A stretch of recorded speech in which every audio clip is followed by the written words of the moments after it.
भारत, गांधी के बाद रामचंद्र गुहा। अनुवादक विकास झा। प्रस्तुत है भाग 7। अगर आपने अभी तक हमारे चैनल को सब्सक्राइब नहीं किया है तो कृपया इसे सब्सक्राइब कर लीजिए, लाइक कीजिए, शेयर कीजिए, कमेंट्स कीजिए। थैंक यू, धन्यवाद। टोकरी में सेब। भारत के रजवाड़े कई संधियों द्वारा संचालित हैं और इन संधियों के द्वारा उनका ब्रिटिश साम्राज्य से एक निश्चित संबंध है। अगर वे भारतीय संघ में शामिल नहीं होना चाहते हैं तो वे उसी स्थिति में रहेंगे जैसे वे वर्तमान में हैं।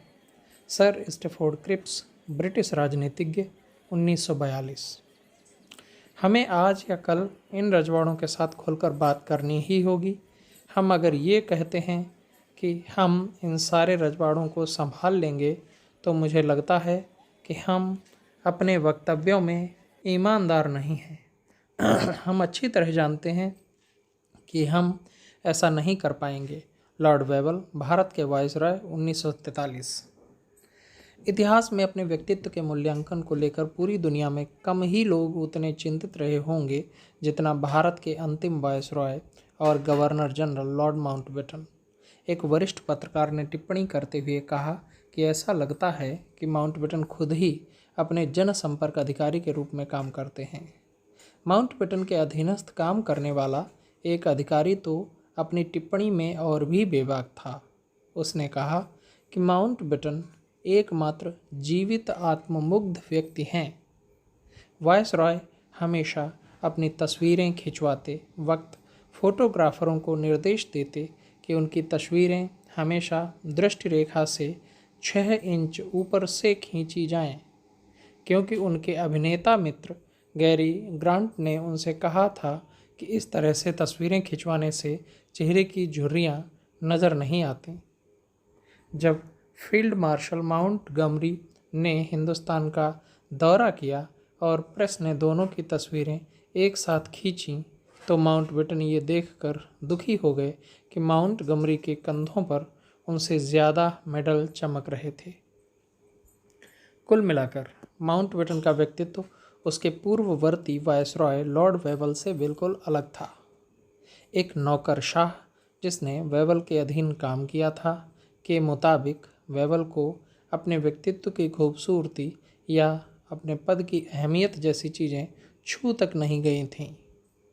ये भी कहा जा सकता है कि वह बिल्कुल ही इस बात की फिक्र नहीं करता था कि इतिहास उसका मूल्यांकन किस रूप में करेगा। फिर भी ये वेवल ही था जिसे भारत से अंग्रेजी राज के खात्मे की शुरुआत करने का सबसे ज़्यादा श्रेय मिलना चाहिए।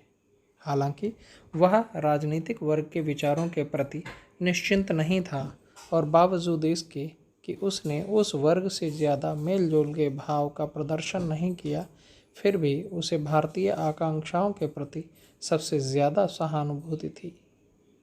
ये वेवल ही था जिसने विश्व युद्ध की समाप्ति के बाद भारतीय नेताओं के साथ बातचीत और समझौते की प्रक्रिया की शुरुआत की। फिर उसी के दबाव पर हिंदुस्तान से अंग्रेज़ों की वापसी की एक समय सीमा तय की गई, लेकिन इस काम का क्रियान्वयन उसके खूबसूरत और तेज तर्रार उत्तराधिकारी पर छोड़ दिया गया, जिसे नाटकीय हावभाव के साथ दुनिया के नक्शे पर 2 नए मुल्कों के जन्म का ऐलान करना था।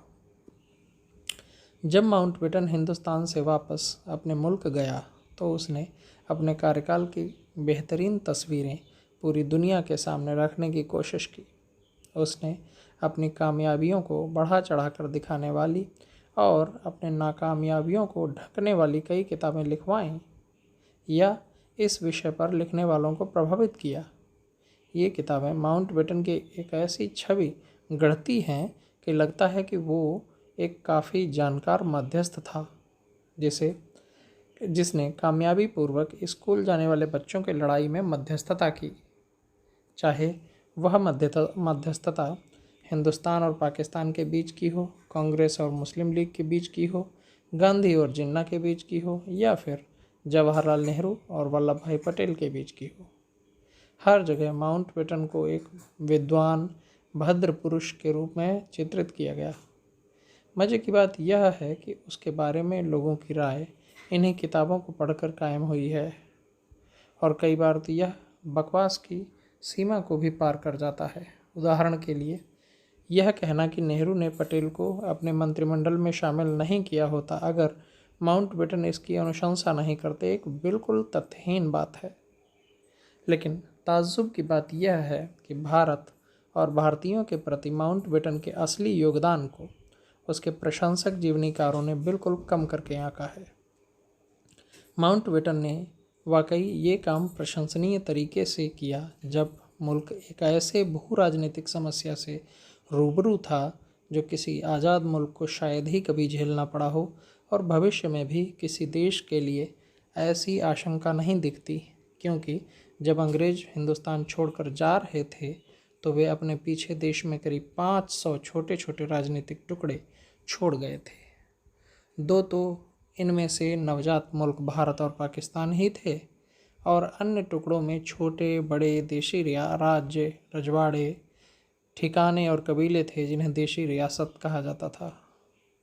इन राज्यों की समाप्ति एक अद्भुत और दिलचस्प कहानी है जिसका वर्णन वीपी मेनन ने अपनी किताब इंटीग्रेशन और द इंडियन स्टेट अर्थात भारतीय राज्यों का एकीकरण में एक तरफा तरीके से किया है। इसका जिक्र उसके बाद छपी किसी दूसरी किताब में भी उपलब्ध नहीं है। देसी रजवाड़ों की संख्या इतनी ज़्यादा थी कि उनकी तादाद भी सही क्या है इस पर भी विवाद है। एक इतिहासकार के मुताबिक उनकी तादाद 521 थी, जबकि एक दूसरे ने इसकी संख्या 565 बताई। लेकिन इस बात पर कोई विवाद नहीं है कि उनकी कुल संख्या 500 से ऊपर ही थी, और उनका आकार और उनकी हैसियत अलग अलग प्रकार की थी। एक तरफ कश्मीर और हैदराबाद जैसे विशाल रजवाड़े भी थे जो यूरोप के किसी देश के बराबर थे, तो दूसरी तरफ छोटी जमींदारियां या जागीरें भी थीं जिनके तहत दर्जन दो दर्जन गांव आते थे। बड़े देशी रजवाड़े भारतीय इतिहास की लंबी राजनीतिक प्रक्रियाओं और अंग्रेजी नीतियों के नतीजे थे। इनमें से कुछ राज्यों ने लंबे समय तक मुस्लिम हमलावरों का सामना किया था, जिन्होंने 11वीं शताब्दी और 16वीं शताब्दी के बीच उत्तर भारत को रौंद डाला था, जबकि कई दूसरे रियासतें इन्हीं हमलावरों में से किसी एक से ताल्लुक़ रखती थीं। उदाहरण के लिए हैदराबाद का आसफ जाह वंश, जिसका 18वीं सदी के शुरुआत में उदय हुआ था, ने दक्षिण भारत में महान मुगल साम्राज्य के राज्य के रूप में शुरुआत की थी, जबकि कई दूसरे राज्य जैसे पूर्व में कूच बिहार और उत्तर में हिमालय की तलहटी में बसा गढ़वाल कभी भी मुस्लिम प्रभाव के अधीन नहीं आया था। उनका इतिहास जो भी हो, लेकिन 20वीं सदी के मध्य में ये रजवाड़े अपनी ताकत और अपने स्वरूप के लिए पूरी तरह से अंग्रेज़ों पर निर्भर थे। व्यापारियों की एक कंपनी से शुरुआत करके ईस्ट इंडिया कंपनी ने पूरे देश पर अपना वर्चस्व स्थापित कर लिया था।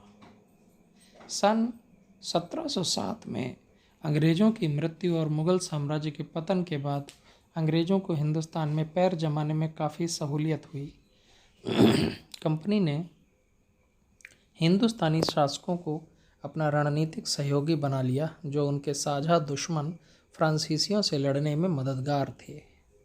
ईस्ट इंडिया कंपनी ने इन देशी राज्यों को एक संधि करने पर मजबूर किया, जिसके तहत अंग्रेज़ों को सर्वोच्च शक्ति मान लिया गया।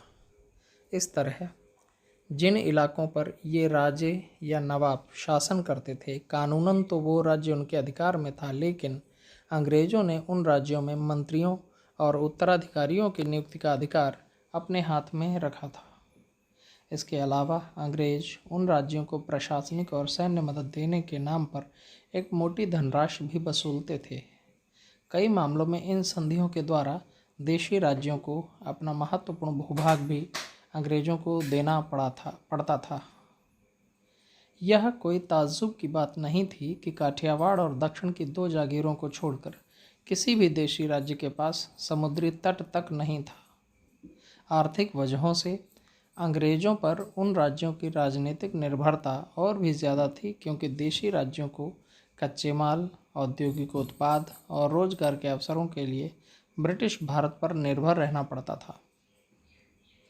बड़े देशी रजवाड़ों के पास अपनी रेलवे लाइन, अपनी मुद्रा और मुहर रखने की आज़ादी थी, जिसकी इजाज़त उसे अंग्रेजी सरकार ने दे रखी थी। इनमें से कुछ एक राज्यों में ही आधुनिक उद्योग धंधे थे और उससे भी कम रजवाड़ों के पास आधुनिक शिक्षा की व्यवस्था थी। 20वीं सदी के शुरुआत में एक अंग्रेज पर्यवेक्षक ने लिखा कि कुल मिलाकर देशी रजवाड़े दकियानूसी अयोग्यताओं की गर्त में डूबे हुए थे, जहां कुछ खास लोगों की बेकाबू तानाशाही उपद्रव करती रहती थी। लगभग यही विचार देश की मुख्य राष्ट्रवादी पार्टी कांग्रेस का भी था। 1920 के दशक से कांग्रेस ने लगातार देशी रजवाड़ों पर दबाव बनाया कि वे अपने राज्यों में अंग्रेजों की तरह राजनीतिक प्रतिनिधित्व की इजाज़त दें।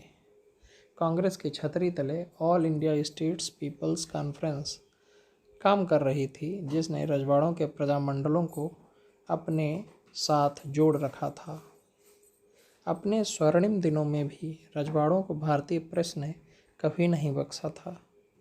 प्रेस अक्सर इन रियासतों के राजाओं महाराजाओं को गैर जिम्मेदार, अनैतिक, रेस के घोड़ों, दूसरों की बीवियों के शौकीन और यूरोप में छुट्टियां मनाने वाले लोगों के तौर पर चित्रित करती रही। कांग्रेस और ब्रिटिश राज दोनों की निगाह में ये रजवाड़े अपने सूबों के दैनिक प्रशासनिक कार्यों पर कतई ध्यान नहीं देते थे। उन पर इस तरह के ज़्यादातर इल्ज़ाम सही थे, लेकिन कुछ रजवाड़े इसके अपवाद भी थे। मैसूर और बड़ौदा के महाराजाओं ने बेहतरीन यूनिवर्सिटी को बढ़ावा दिया, जातिवाद के खिलाफ काम किया और आधुनिक उद्योगों को बढ़ावा दिया। अन्य कई राजाओं ने भारतीय शास्त्रीय संगीत को बढ़ावा देने की भारतीय परंपरा का निर्वहन किया। खैर, ये रजवाड़े सही रहे हों या गलत, गैर जिम्मेदार रहे हों या अपनी प्रजा की चिंता रखने वाले, तानाशाह रहे हों या आंशिक रूप से लोकतांत्रिक, लेकिन 40 के दशक में राजा महाराजाओं को ये चिंता सता रही थी कि आज़ाद भारत में उनका भविष्य क्या होगा। सन 1946 के पूर्वार्ध में ब्रिटिश भारत ने चुनावों की एक श्रृंखला करवाई, लेकिन देसी रजवाड़े इससे बिल्कुल अछूते थे। नतीजतन इन राज्यों में राजाओं महाराजाओं के खिलाफ लोगों में विरोध बढ़ने लगा, हालांकि उनकी संवैधानिक स्थिति संदिग्ध ही रही। सन 1946 में जब कैबिनेट मिशन हिंदुस्तान आया तो उसने हिंदू मुस्लिम या हिंदुस्तान बनाम पाकिस्तान के सवालों पर अपना ध्यान केंद्रित किए रखा। उसने देशी रजवाड़ों के बारे में एक शब्द भी नहीं कहा। उसी तरह 20 फरवरी 1947 को दिया गया ब्रिटिश सरकार का बयान, जिसमें औपचारिक तौर पर ब्रिटिश राज की समाप्ति की बात की गई, उसने भी चतुराई पूर्वक देशी रजवाड़ों के सवाल को टाल दिया। 3 जून 1947 को अंग्रेज़ों ने आखिरी तौर पर अपनी वापसी की घोषणा की और 2 आज़ाद देशों के निर्माण का ऐलान कर दिया, लेकिन तब भी उन्होंने देशी रजवाड़ों पर अपनी स्थिति साफ नहीं की। ऐसी स्थिति में कुछ महाराजे अब अपने लिए एक अलग राज्य पाने के हसीन सपने देखने लगे। वे सोचने लगे कि कई टुकड़ों में बटे आज़ाद हिंदुस्तान में उनका भी अपना एक स्वतंत्र राज्य होगा। लेकिन ठीक उसी वक्त सही समय पर चेतावनी की घंटी बज उठी। 1946-47 में All India States People's Conference के अध्यक्ष जवाहरलाल नेहरू थे। नेहरू के जीवनीकार ने लिखा है कि रजवाड़ों के मुद्दे पर नेहरू के अपने ठोस विचार थे। वह सामंती तानाशाही और आम जनता के आंदोलनों का पूर्ण रूप से दमन किए जाने के बिल्कुल खिलाफ थे। वे उन कठपुतली महाराजाओं के मन में सार्वभौम सम्राट बन जाने की पल रही मानसिकता को लेकर चिढ़े हुए थे। इस मानसिकता को सरकार के पॉलिटिकल डिपार्टमेंट, अर्थात वह विभाग जो अन्य देशी मामलों के साथ रजवाड़ों से संबंधित मामला देखता था, उसके द्वारा बढ़ावा दिया जा रहा था कि एक बार अंग्रेज अगर हिंदुस्तान से वापस चले गए तो ये रजवाड़े अपनी आज़ादी का दावा कर सकते हैं। दूसरी तरफ ये राजे महाराजे नेहरू से भय खाते थे और उन्हें नापसंद करते थे। सौभाग्य से कांग्रेस इन रजवाड़ों की समस्या के समाधान का जिम्मा प्रशासनिक कार्यों में सख्त माने जाने वाले वल्लभ भाई पटेल को सौंप रखा था। सन 1947 के वसंत में पटेल ने कई शानदार पार्टियों का आयोजन किया, जहां उन्होंने अपने इन राजा महाराजा अतिथियों से कहा कि वे हिंदुस्तान का नया संविधान बनाने में कांग्रेस की मदद करें। पटेल ने कहा कि वे संवैधानिक सभा में अपने प्रतिनिधियों को भेजकर ऐसा कर सकते हैं, जिसकी बैठकें दिसंबर 1946 से दिल्ली में शुरू हो चुकी थीं। साथ ही साथ पटेल ने उन रजवाड़ों के प्रभावशाली दीवानों को लिखा कि वे कांग्रेस के साथ समझौता करना स्वीकार कर लें, जो अब हिंदुस्तान पर हुकूमत करने वाली है। बीकानेर के महाराजा उन राजाओं में से एक थे जो सबसे पहले पटेल के पक्ष में आ गए। उनके दीवान का नाम K.M. पणिक्कर था, जो बहुत प्रसिद्ध इतिहासकार थे। पणिक्कर ने दूसरों की तुलना में ये बहुत पहले भांप लिया था कि एशिया के इतिहास का वास्को डी गामा युग बहुत ही जल्द खत्म होने वाला है। उन्होंने यह भी भांप लिया कि राष्ट्रवादी ताकतों को रोकना अब असंभव है, और जिसने इसके साथ समझौता नहीं किया वह इतिहास के बियावान में खो जाएगा।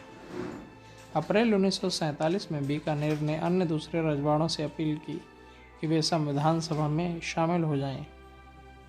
पणिक्कर ने कहा कि उनके संविधान सभा में शामिल हो जाने से सभी के लिए ये साफ संदेश जाएगा कि देसी रजवाड़े सिर्फ अपने राज्यों और मातृभूमियों के लिए ही अच्छा काम नहीं कर रहे, बल्कि वे भारत माता के देशभक्त और योग्य सुपुत्र भी हैं। हालांकि इससे पहले फरवरी में संविधान सभा में शामिल होने वाला पहला रजवाड़ा बड़ौदा था, लेकिन पणिक्कर की अपील के बाद दर्जनों रियासतों ने संविधान सभा में शामिल होने का फैसला किया, जिनमें से ज़्यादातर राजस्थान के थे। पणिक्कर और बीकानेर रियासत ने राजपूत राजाओं की उन परंपराओं का नेतृत्व किया जिसके तहत वे दिल्ली की अधीनता स्वीकार करते आए थे, भले ही गद्दी पर मुगल, अंग्रेज या वर्तमान में कोई पंडित ही क्यों न बैठा हो। उन्होंने कांग्रेस से अब तालमेल कर लिया था, जो शायद उनकी निगाह में सही ही था। बीकानेर समेत राजस्थान के कई राजपूत रियासतों में की सीमा पाकिस्तान से मिलती थी, और मुसलमान राजाओं के साथ अतीत में हुए युद्धों ने भी उनको मजबूर कर दिया था कि वे कांग्रेस से जल्द समझौता कर लें।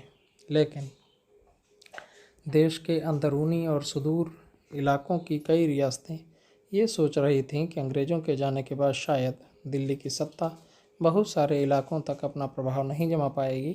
ऐसी स्थिति में ये आशंका बलवती होती जा रही थी कि देश फिर से 18वीं सदी के ज़माने में चला जाएगा, जब प्रायद्वीपीय भारत का ज़्यादातर हिस्सा दर्जनों स्वतंत्र राज्यों में बंट गया था।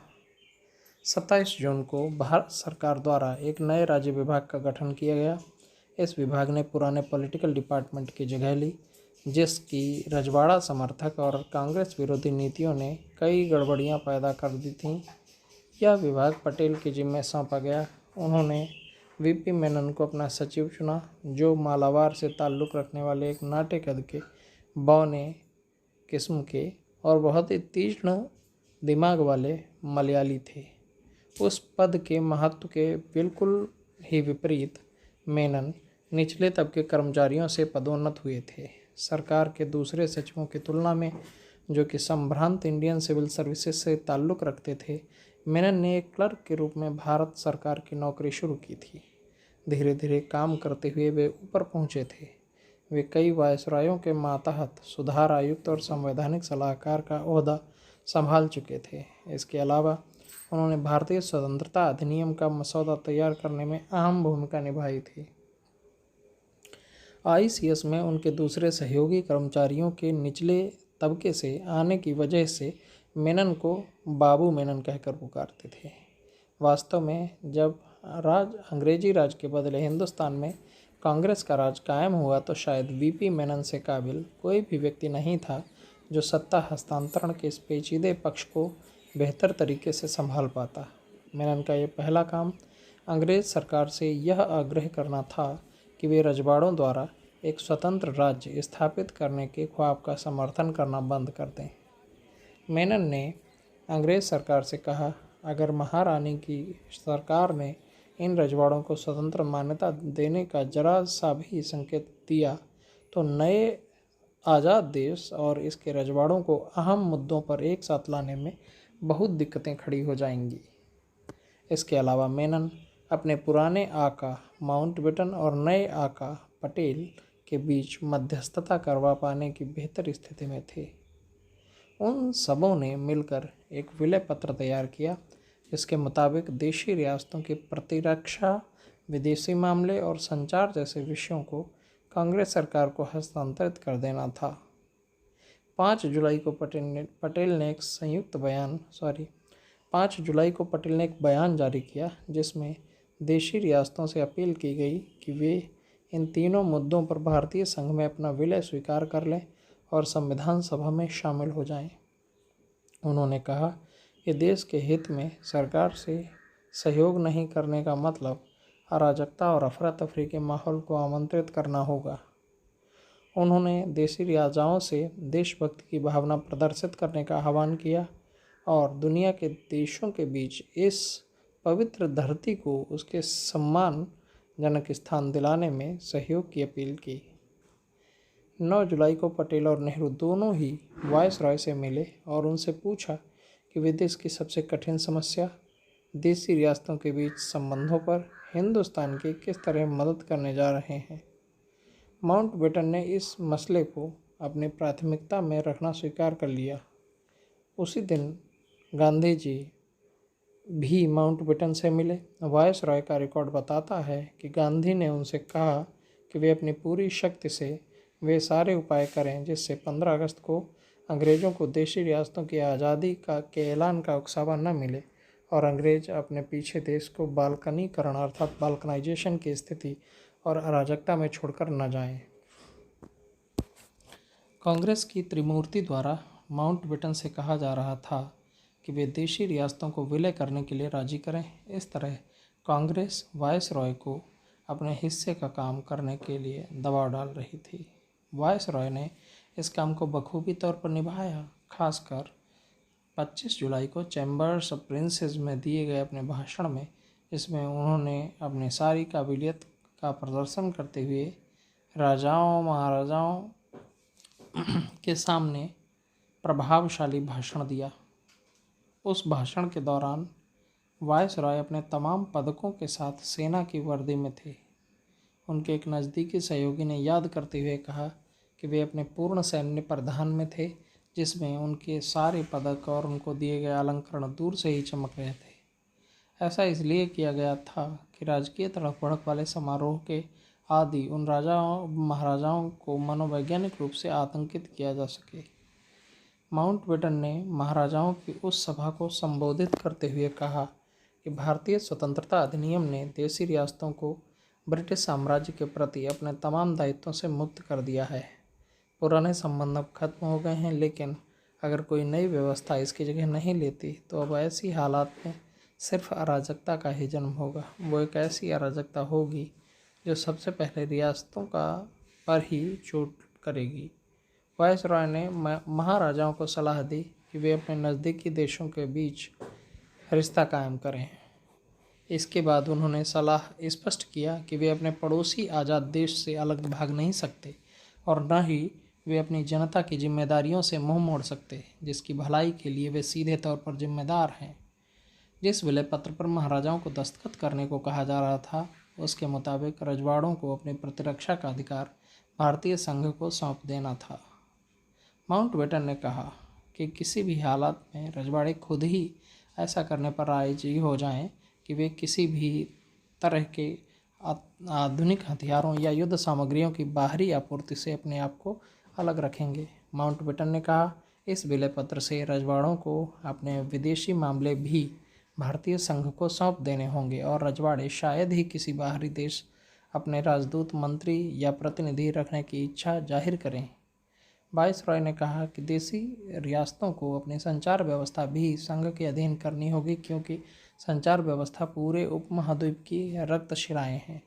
उन्होंने आगे कहा, कांग्रेस का प्रस्ताव इन रजवाड़ों को आंतरिक रूप से पूरी स्वायत्तता देना है, सिवाय उन मामलों के जिनका अंतरण वे अपने आप नहीं कर सकते।